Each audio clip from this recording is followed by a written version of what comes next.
So this is very important text चल रहे हैं अभी।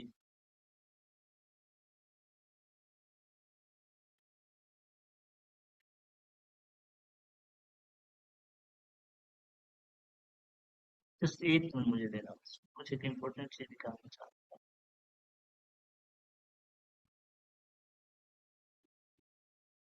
मैं सोचा आपके साथ में शेयर करूँ तो ज्यादा अच्छा रहेगा इसलिए। सो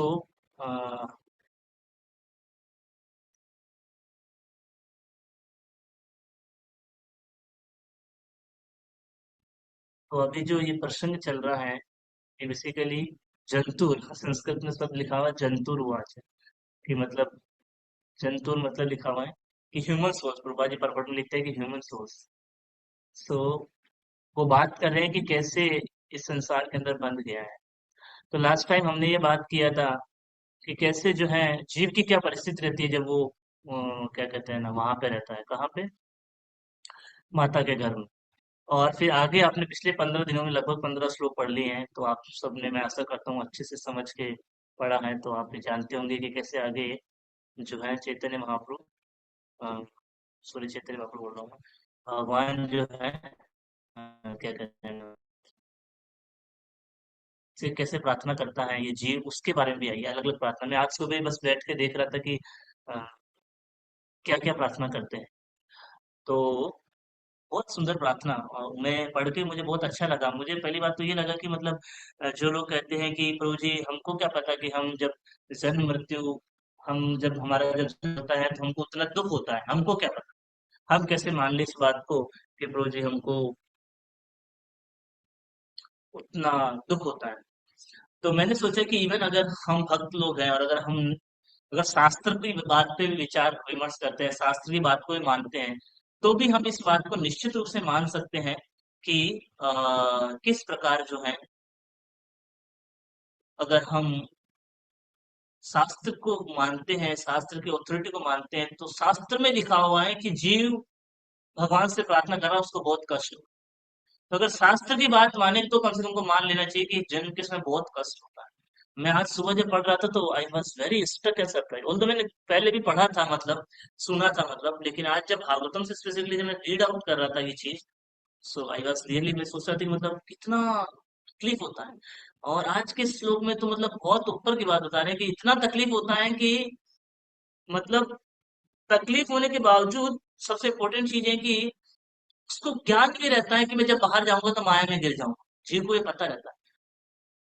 और इसलिए आज के तात्पर्य प्रभा जी बताते हैं कैसे वो माया में गिरता है। आई थिंक ये बात हमने लास्ट टाइम ऑलरेडी डिस्कस किया था, मैं इसलिए उस पर ज्यादा फोकस नहीं कर रहा हूँ कि कैसे बाहर जीव जब संसार में आता है तो माया में कैसे गिर जाता है, क्योंकि मुझे अच्छी तरह से याद है कि लास्ट टाइम हमने एक वैष्णव सॉन्ग डिस्कस किया था। क्या आप लोगों को याद है कि हमने एक वैष्णव सॉन्ग डिस्कस किया था? भूल लिया। हाँ बोलिए आप। तो उसमें हमने ऑलरेडी बात किया था कि जो आज के इस तात्पर्य का पहले पार्ट में प्रभुपाद जी बता रहे कैसे जीव जब इस संसार में आता है तो कैसे जो है माया कैप्चर कर लेती है, क्योंकि सब रिलेटिव संबंधियों में फंस जाता है और भूल जाता है। और मैं पिछले 2 3 पहले तात्पर्य भी पढ़ रहा था, आई थिंक आप लोगों ने तो ऑलरेडी सुना होगा, मैंने पहली बार पढ़ा था। प्रभुपाद जी उदाहरण के लिए अच्छा बता रहे थे कि जैसे कि जैसे पूर्वाज बता रहे थे कि जैसे माता जो होती है जब गर्भ के समय माता बच्चे को धारण करती है और जब डिलीवरी होती है तो माता को इतना दुख होता है कि वो अगली बार बोलती है कि मैं कभी भी अभी बच्चा एक्सेप्ट नहीं करूंगी। लेकिन फिर भी हम देखते हैं भौतिक संसार के अंदर लोग लेकिन फंस जाते हैं वापस। दूसरा फॉर एग्जाम्पल वो बाजी बोलते हैं कई बार हम खुद बहुत बीमारी से ग्रसित हो जाते हैं, हमारा कोई बहुत बड़ा ऑपरेशन होता है, हमको एक्सीडेंट हो जाता है, तो हम भगवान से यही प्रार्थना करते हैं भगवान एक बार मुझे बस इस परिस्थिति से बाहर निकाल दो, अगली बार कभी ऐसा गलती नहीं करो। लेकिन फिर हम लोग क्या करते हैं, वापस गलती करते हैं। एक बार मान लो हमने कोई गलत चीज खा ली, हमारा पेट खराब हो जाता है, बहुत परेशान हो जाते हैं, पेट दर्द करता है, बहुत दर्द, पेट दर्द करता है तो ऐसा ही नहीं दर्द होता है, हमको भी अच्छा नहीं लगता है, हम बोलते हैं भगवान अगली बार से कभी नहीं खाऊंगा और फिर वापस खा लें। सो दिस इज 30 एग्जाम्पल बता रहे हैं। कोई ये पूछे कि ऐसा कैसे हो सकता है अगर हमने माता के गर्भ में, मैं थोड़ा फास्ट बोल रहा हूँ, कोई अगर ये पूछे कि ऐसा कैसे हो सकता है कि माता के गर्भ में व्यक्ति को जब अगर याद था इतना कष्ट था तो बाहर आके भूल गया, तो हम उनको बता सकते हैं, क्यों नहीं हो सकता है। अरे आप जब 5 दिन पहले बीमार थे, आपका पेट दर्द कर रहा था, आपको इतना दुख हुआ तो आपने बोला कि मैं आज के बाद कभी नहीं खाऊंगा, फिर भी आप खा रहे हैं। यस या no? So these simple things can show that is not possible, क्योंकि जीव का यही नेचर है। उसके एंजॉय करने की प्रवृत्ति इतनी तेज हो जाती है कि जो उसने दुख झेला था उस दुख को भूल जाता है। अरे ऑलरेडी संसार में हम इतने सारे दुखों में हैं, फिर भी हम प्रयास कर रहे हैं। क्या ये अपने आप में ये सफिशिएंट नहीं है इस बात को बताने के लिए कि हमारी एंजॉय करने की प्रवृत्ति कितनी तेज है, कितनी प्रबल है। जिसके जितनी ज्यादा एंजॉय करने की प्रवृत्ति प्रबल होगी, वो बहुत दुख झेलने के बावजूद भी भोग में लगा रहेगा। लेकिन जिसकी एंजॉय करने की प्रवृत्ति कम होगी, उसको अगर थोड़ा सा दुख मिलेगा तो तुरंत जानने का प्रयास करेगा, अरे दुख क्यों दिया जा रहा है, ये क्या बात हो गई, और तुरंत उसका सॉल्यूशन फाइंड आउट करेगा। तो ये बात हमने पहले ही डिस्कस कर लिया था पिछली बार कि कैसे जीव जब बाहर आता है और माया में गिर जाता है, और कैसे रिलेटिव्स में सगा संबंधियों में फंस जाता है, कैसे वो विद्या धन अर्जन करने में लग जाता है, कैसे जॉब करने लग जाता है, फिर कैसे शादी हो जाती है, कैसे बच्चों के पालन में। और ये कमाना है, आता है ना। अ, विद्या विद्यारघोरवे प्रमिदेशे देशे धन उपार्जन कोरी स्वजन पालन कोरी एक माने भूलिया तुम्हारो हरि भूलिया तुम्हारो हरि। स्वजन पालन ने कोई एक माने, है ना। घर गृहस्थी में इतना फंस जाता है कि 25 साल में घुसता, वापस 50 साल में निकलना चाहिए था, तो उसकी जगह उसके 75 भी हो जाते हैं, 80 भी हो जाती है, मृत्यु भी आ जाती है, तब भी नहीं छोड़ने की इच्छा होती। दिस इज जस्ट लाइक ऐसा ही है।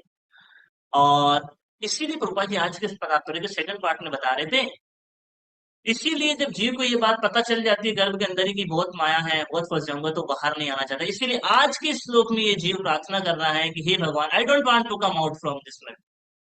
मैं इस मिजरेबल संसार में नहीं आना चाहता हूँ, मैं इस संसार से बाहर नहीं आना चाहता हूँ। और प्रभुपाद जिसका उदाहरण देते हैं सुखदेव गोस्वामी का, कि किस प्रकार सुखदेव गोस्वामी के केस में भी बाहर नहीं आ रहे थे। पुत्रेति तनमय पुत्रेति तन्मयतया सर्वो अभिनेदु तम सर्वभूत हृदयम् अभिजात्यस्तु। जब सुखदेव गोस्वामी के पिताजी व्यासदेव जी बहुत प्रार्थना किए थे, और भगवान ने आशीर्वाद भी दिया था कि मैं तुम्हें वचन देता हूँ कि तुम माया में नहीं गिरोगे, तब जाकर के सुखदेव गोस्वामी बाहर आए थे माता की तरफ से। क्योंकि व्यासदेव जी बोले, अरे भाई सुखदेव गोस्वामी को आप नहीं आएंगे तो भागवतम का प्रचार कैसे होगा। तो इसीलिए व्यासदेव जी ने भगवान से प्रार्थना किया, फिर भगवान ने उनको आशीर्वाद दिया, तब जाकर के सुखदेव गोस्वामी माता के गर्भ से बाहर आए। और जैसे ही माता के गर्भ से बाहर आए थे, व्यासदेव जी उनके पीछे दौड़ रहे थे। क्यों?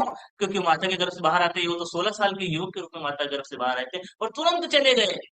जानते हैं संसार में फंस जाऊंगा मैं, तुरंत भगवान के खोज में, भगवान की राह में चले, और वन में भटक रहे थे। तो पीछे पीछे पुत्रेति पुत्रेति, बहुत मधुर और सुंदर क्या कहते हैं ना, श्लोक आता है। टाइम तो कम है, लेकिन क्या है, मेरे को आदत है, अभी बिना श्लोक के तो मेरा कुछ होता नहीं है यार।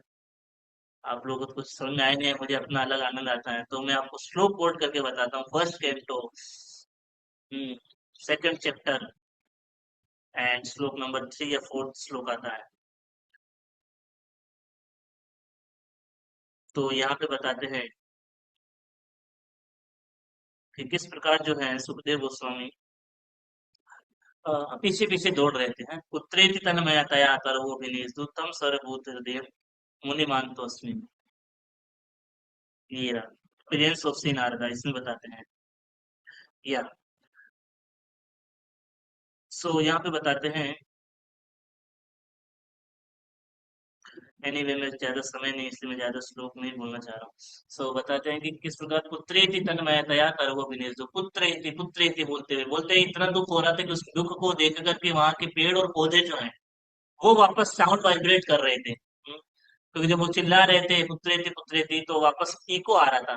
तो क्या कहते हैं ना, जब ये इस प्रकार का इको आ रहा था, तो इनका कहना था, किनका कहना था, भागवतम में उनका कहना है कि वास्तव वो इको नहीं है, जो व्यासदेव जी को दुख और दर्द हो रहा है महसूस, उस दर्द को वापस कौन बोल रहे हैं, पेड़ पौधे समझ पा रहे हैं, इसलिए वाइब्रेट कर रहे हैं वापस। तो फिर व्यासदेव जी ने अलग अलग श्लोक बोले, भागवतम के 2 श्लोक इंपॉर्टेंट बोले, उसके बाद में सुखदेव गोस्वामी ने उनसे भागवतम सुना, और फिर आगे प्रचार होगा। काम की बात ये बताना चाह रहा था इससे, कि किस प्रकार से सुखदेव गोस्वामी भी संसार में नहीं फंसना चाह रहे थे, लेकिन हमने देखा कि जैसे संसार से बाहर आते हैं तो माता पिता सगे संबंधी सब बांध लेते हैं उस जीव को। जैसे व्यासदेव जी भी उनको पकड़ लिए, तो बोलते व्यासदेव जी का पर्पज दिव्य था, लेकिन हमारा पर्पज भौतिक रहता है। लेकिन वो पकड़ लेते हैं।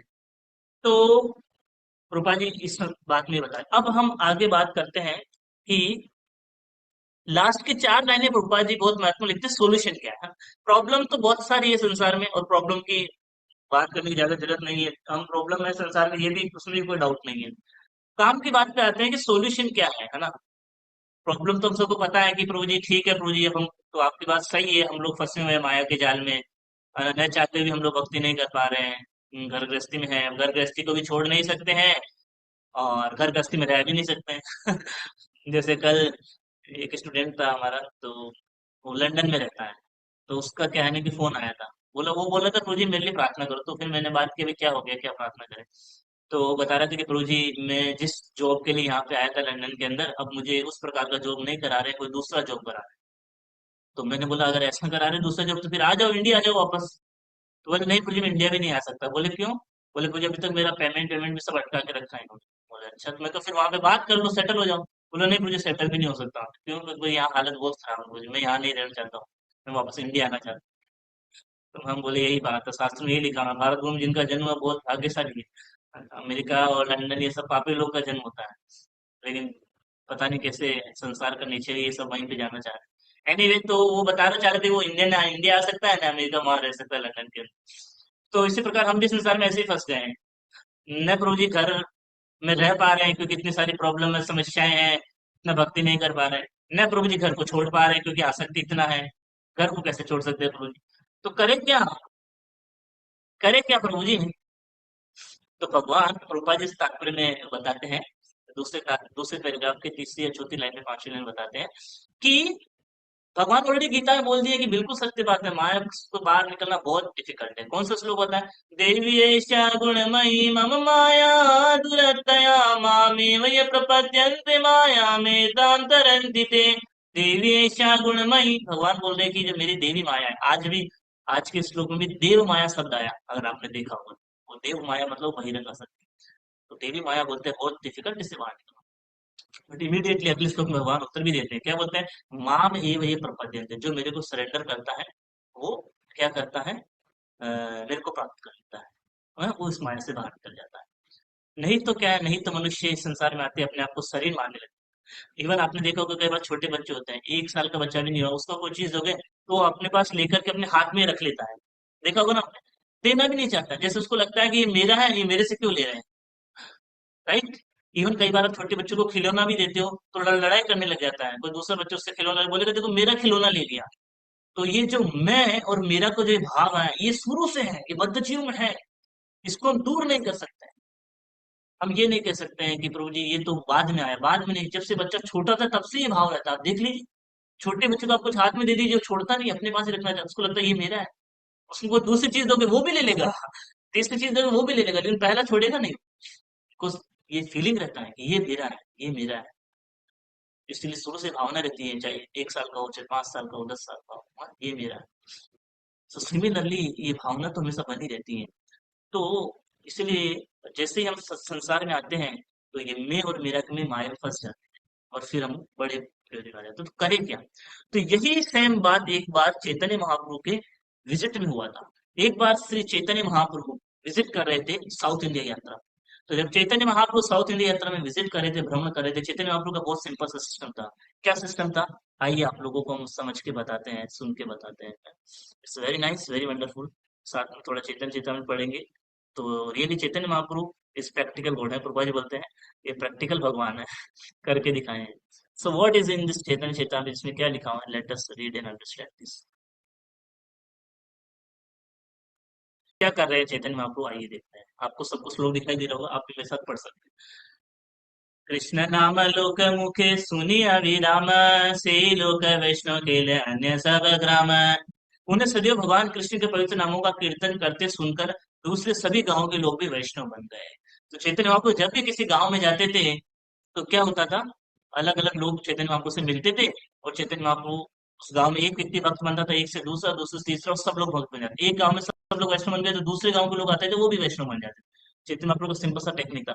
इस प्रकार वो हरिनाम के प्रचार के द्वारा लोगों को भक्त बनाते। नेक्स्ट श्लोक है, यही मत परंपराय देश, यही मत परंपराय देश वैष्णव हेला, कृष्ण नामामृत वन्य या देश भाषाइल। कृष्ण का पवित्र नाम सुन सुनकर सारा देश वैष्णव बन गया। सारा देश मतलब सारा गांव, सारा सिटी। ऐसा प्रतीत होता था मानो कृष्ण के पवित्र नाम के अमृत ने संपूर्ण देश को आप्लावित कर दिया है। हाँ? ऐसा लगता था। कतक्षणे प्रभु यदि बाह्य प्रकाशिला, कुर्मेर सेवक बहु सम्मान करीला। कुछ समय बाद जब श्री चैतन्य महाप्रभु ने बाह्य चेतना दिखलाई तो चैतन्य महाप्रभु कई बार संकीर्तन आंदोलन करते थे, तो चैतन्य महाप्रभु क्या हो जाते थे, एकदम क्या कहते हैं ना, अविष्ट हो जाते थे। चैतन्य महाप्रभु एकदम मतलब अष्ट सात्विक विकार प्रकट करते थे। तो इसीलिए चैतन्य महाप्रभु, तो जब अष्ट सात्विक विकार जब दिखाते थे तो एक बार ऐसे ही कीर्तन कर रहे थे तो उनको अष्ट सात्विक विकार आ गया, मतलब वो अंतर चेतना में चले गए।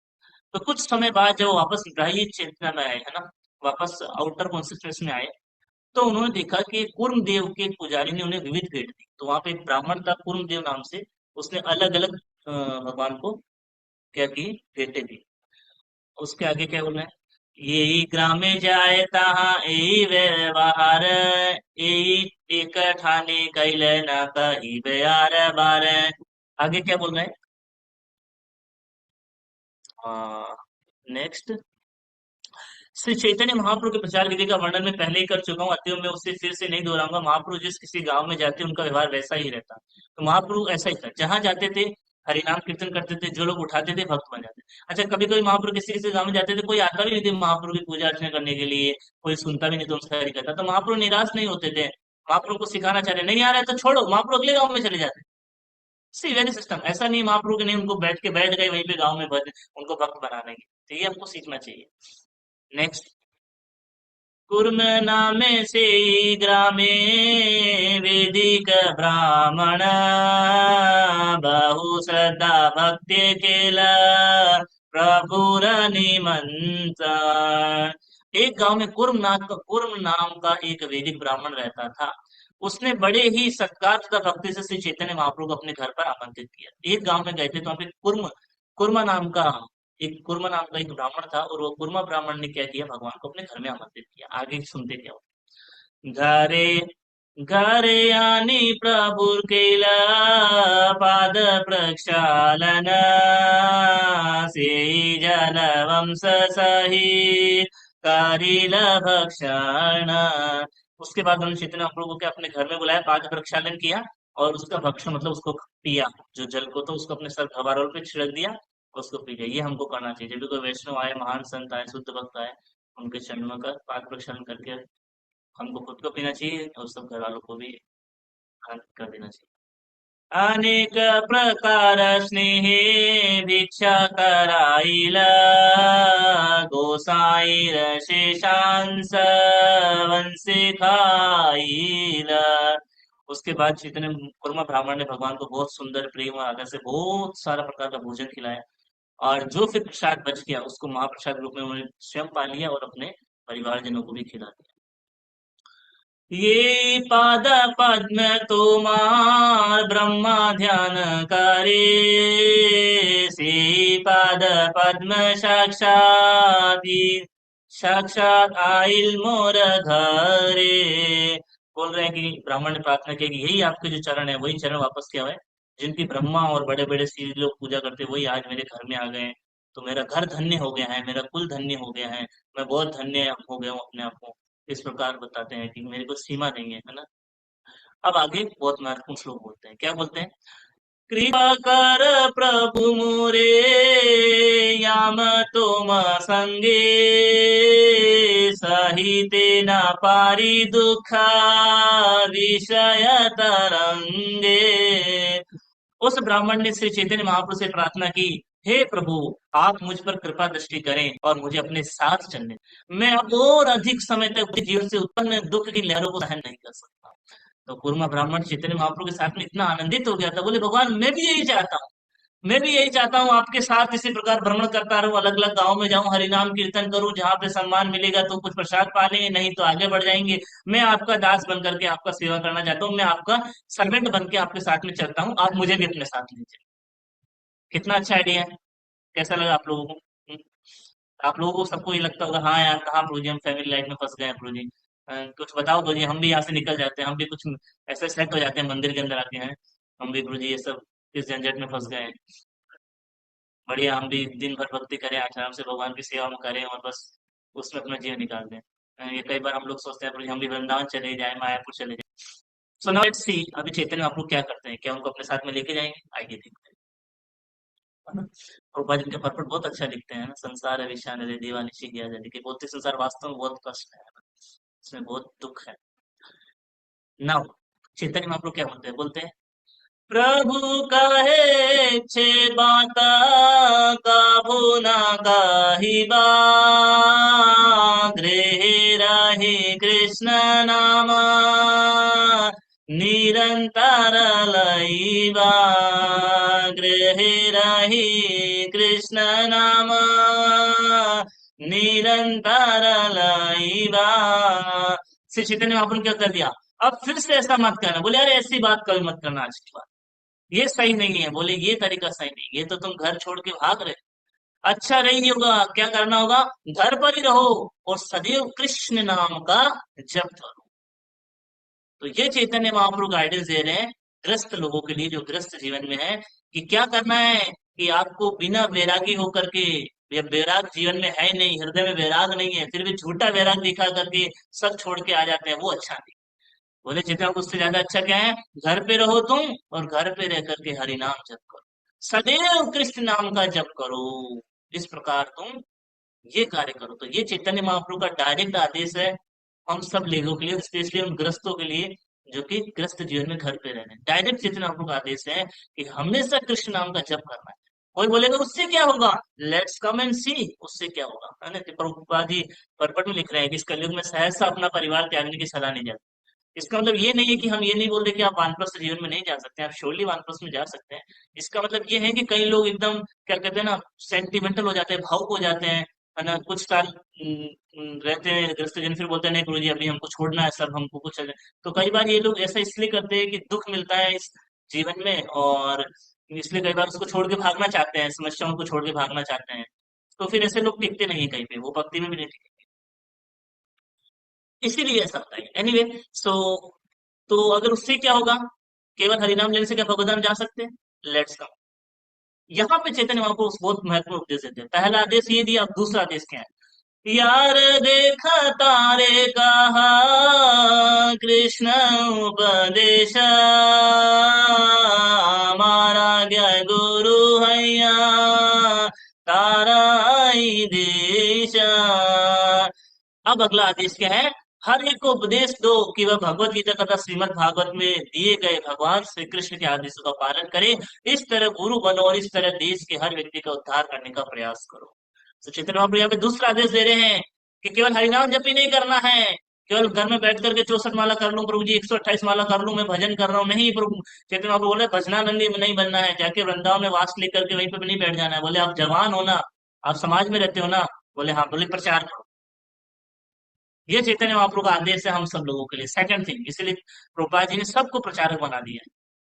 तो चैतन्य महाप्रभु का ये आदेश है, नॉट केवल चैतन्य उनका केवल जप करके बैठ जाओ एक जगह। चैतन्य महाप्रभु कह रहे हैं अगला आदेश तुरंत क्या करो, भगवत गीता और श्रीमद् भागवतम का जो श्लोक श्री कृष्ण लिखे गए हैं, सब लोगों को बताइए कि क्या श्री कृष्ण के आदेश है, भगवत गीता में क्या है, भागवतम में क्या है, और इस प्रकार पूरे देश का उद्धार कर दो। मतलब एटलीस्ट हमको कम से कम अपने आसपास की सोसाइटी का तो सबको पता है, उद्धार कर देना चाहिए। तो कृष्ण संदेश से सबका उद्धार हो सकता है। So this is the second thing, very important thing. First thing sadhana, second thing seva. So Chaitanya Mahaprabhu is saying we have to do both things, sadhana plus seva. अगर केवल साधना करेंगे, गुरु महाराज कई बार बोलते हैं 50%, केवल साधना करेंगे और सेवा नहीं करेंगे तो दिक्कत है, और केवल सेवा ही करेंगे साधना नहीं करेंगे तो कर्म बन जाएगा। दोनों चीजें बहुत महत्व।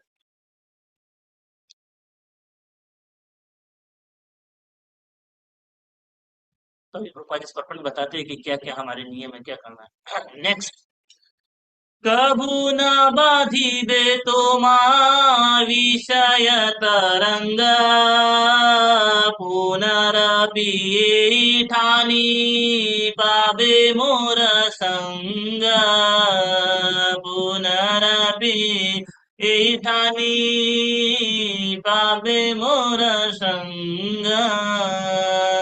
क्या बोल रहे हैं, कभू ना बाधिबे, अगर ऐसा कार्य करोगे तो क्या होगा, कभी नहीं बांधेगा, क्या नहीं बांधेगा, विषय तरंगे, भौतिक संसार की विषय तरंगे, विषय इच्छाएं, भौतिक आसक्तियां, भौतिक ये जो चेतना है, ये तुमको कभी भी बांधेगी नहीं। तुम इसके चक्कर में कभी नहीं फंसोगे अगर तुम ये दो कार्य अच्छे से करोगे।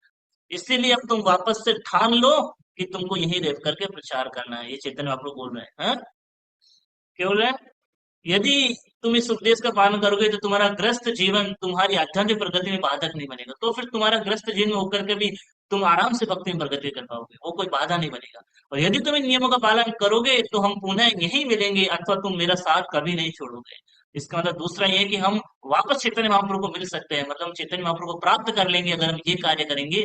तो निश्चित रूप से चैतन्य महाप्रभु की गारंटी अपने मुख से अपने शब्द बोल रहे हैं, यदि तुम इन नियमों का पालन करोगे तो हम पुनः यही मिलेंगे, अथवा तुम मेरा साथ कभी नहीं छोड़ोगे, मतलब हमेशा आपस में साथ में रहेंगे, मतलब हमेशा चैतन्य महाप्रभु की कृपा को फील कर सकते हैं।